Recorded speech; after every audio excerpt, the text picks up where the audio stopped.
يا أيها الذين آمنوا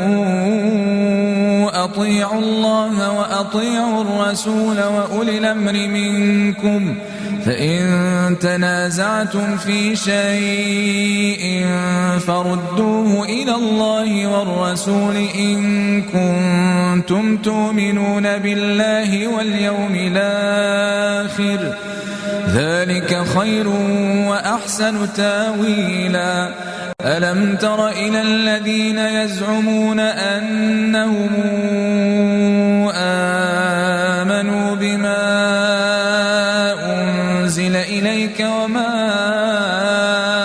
أنزل من قبلك يريدون أن يتحاكموا إلى الطاغوت وقد أمروا